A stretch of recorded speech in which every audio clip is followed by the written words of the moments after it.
So the first thing that I want to talk about this week, it's no secret, every week I do like to try to start with a story about the Edmonton Oilers. And we're now finally at the point where I've said everything that I have to say about the Ethan Bear story, at least for now. I'm going to come back to this, throughout the summer, but for now I've said my piece, and I actually want to move on to another thing that kind of caught my interest.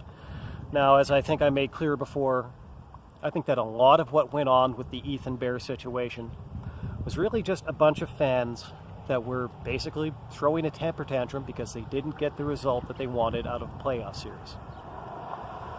I know that's not the most generous way to characterize it, but that's the way that I see it. And Ethan Bear really hasn't been the only person to experience the blowback from that playoff series. Two other people who have actually experienced it: General Manager Ken Holland, Head Coach Dave Tippett. There actually have been a lot of people out there who have been saying that they should either resign or be fired because this team was eliminated in the first round of the playoffs. And I have to be honest with you, from my personal perspective, I just don't see it the same way. I don't see it the same way. I cannot seem to bring myself to see it the same way. I think it is far too early to be firing a coach or a general manager that just took a team that for multiple years was not a playoff contender and took them to the postseason 2 consecutive years. Now, we may not have liked the result in either one of those 2 years. In one year, it was a qualifying series elimination in, what was that? That was 4 games. And this year, it was a sweep by the Winnipeg Jets in 4 games. Okay, obviously not an ideal result. Check this out. I've been out of the car for literally about 5 minutes, and I am already sweating pretty good. Unbelievable weather here. Anyway, moving along. So there is one thing that I would say about this, is that if they did make the decision that they had to fire Ken Holland and they had to fire Dave Tippett after 2 years taking a previously non-playoff team to the postseason 2 consecutive years, is that honestly does seem like a pretty, it seems like a pretty ungrateful thing. It seems like a pretty thankless thing. And it seems like a pretty disloyal thing. And I don't think that that's the kind of organization that the Edmonton Oilers want to be. I have kind of become of the opinion over quite a few years now that I think that organizations are an awful lot like people. And as I kind of process this whole thing, I actually think about a speech that was given by an American military leader by the name of General Bruce Clark. Now, General Bruce Clark is really not what you would call a household name outside of military circles. He's definitely not as famous as Eisenhower, and he's definitely not as famous as Patton.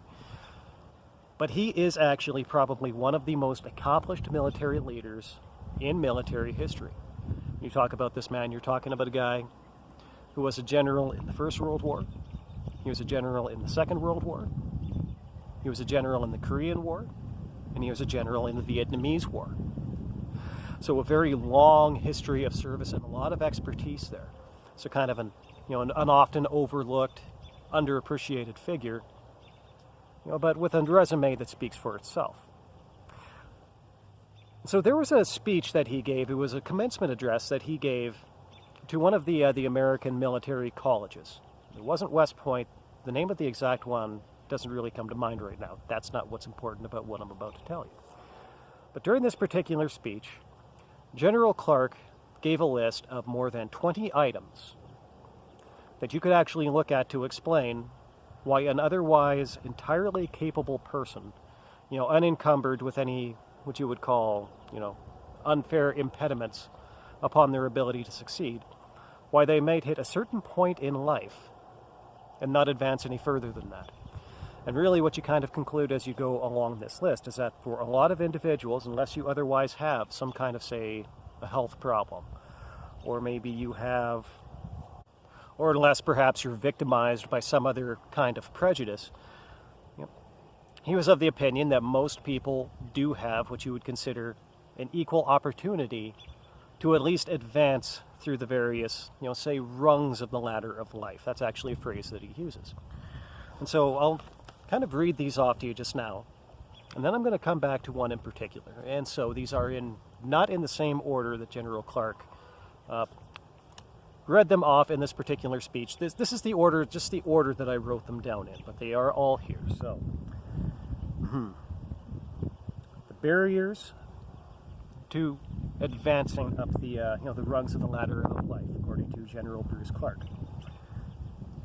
Wrong decisions, wasted opportunities, deterioration of attitude or enthusiasm, excesses, lack of self-control, lack of honesty of purpose, a tendency toward lowered standards, poor ethics, loss of self-respect, lack of ability to express oneself orally or in written form, insufficient loyalty, up or down, poor associations, loss of motivation or ambition, unfortunate family situations, wrong scale of values, deterioration of physical condition, failure in carrying out responsibility, bad habits, poor financial management, disregard of rules, procrastination, and failure to keep up with advancements in one's field.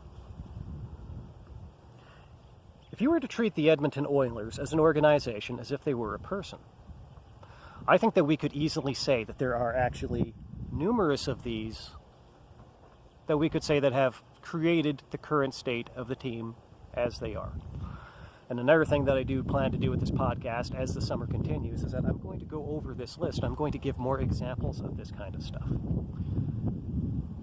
But right now I'm going to talk about one in particular as it has to do with the, I wouldn't say popular demands, but there are demands that Holland and Tippett both be fired.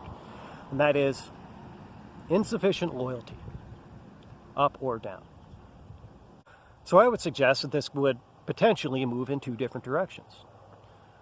From the fans that are calling for this, I think that there is a lack of upward loyalty. And I think that if the organization were to give in to these demands and fire these two men, then there would obviously be a lack of downward loyalty. But the simple fact of the matter is, and I have not yet heard any really compelling evidence otherwise. You're looking at two guys that have taken this team, and even though they haven't led them to the promised land yet and won a Stanley Cup, even though really they haven't won a playoff round at this juncture, they have taken a team that has been struggling, for well over a decade now, and improved its level of success 2 years consecutively. What would it really say about this team if they were to turn around and fire these two men, despite the fact that they've accomplished this? Well, basically, what I think it would tell a lot of people, in particular a lot of prospective coaches, a lot of prospective general managers, especially the good ones, the ones that we want, is that really, there is no reward for succeeding in the Edmonton Oilers organization. Or at the very least, that there's no reward for increasing the organization's level of success. There's no loyalty in it. So why would you want to show up and work in an organization like that, knowing that one thing that people do tend to expect in most settings is a certain amount of loyalty? But you approach that already knowing that they're not going to show any loyalty to you. And that literally, not only is it a question of what have you done for me lately, but even if the answer to what have you done for me lately is actually pretty good compared to, say, the previous status quo, if that particular answer isn't good enough, I would say that's a pretty good way to dissuade somebody from coming to work in this organization. Now, don't get me wrong. It is entirely possible for an organization to be too loyal to an employee. I'll give you an example of this, Craig McTavish. I'm not really going to fault the team for not firing him quickly once the team stopped making the playoffs. I don't think that you should fire a coach after after missing the playoffs once. And if there are, say, extenuating circumstances, Even if they miss the playoffs 2 or 3 times, you don't necessarily make the decision to fire the coach. But I think that a lot of people would agree that the decision to fire Craig MacTavish did probably come too late. And so there's that. But unfortunately, that's not really where we stop, with the detail that this organization was probably too loyal to Craig MacTavish, because we also have to look at the detail that they brought him back again. And if you thought that the last few years of his tenure as a coach, were what you would call almost like a reign of error, his time as a general manager was absolutely abysmal. I mean, the very first thing that he did was he fired a very promising coach, Ralph Krueger, and replaced him with Dallas Eakin. Now, Ralph Krueger is kind of an interesting case, where he's a coach with very good bona fides. I thought that the Oilers were a reasonably good team the year that he coached here. But he doesn't really have, for himself, a fantastic record outside of the Oilers. But the fact of the matter is that the guy that they brought in, Dallas Eakins, was probably one of the most inept coaches in the history of the NHL. You're talking about a guy who used to call timeouts and then not say anything to his team. I remember watching late games where they were behind and trying to go out and get a goal to tie the game. And he calls a timeout and he sits there and he leans on the glass. I would say almost everything but twiddling his thumbs, and that was the coach that Craig MacTavish chose. And frankly, Craig MacTavish absolutely never should have been chosen to be the general manager of the Edmonton Oilers. So once again, don't get me wrong. It is possible for an organization to be too loyal to the wrong person, but it's definitely possible for a team to be insufficiently loyal to the right organization, to the right individual. And quite frankly, I think that if they were to take this approach with Holland and Tippett, they definitely would not be the first people that this team was insufficiently loyal to.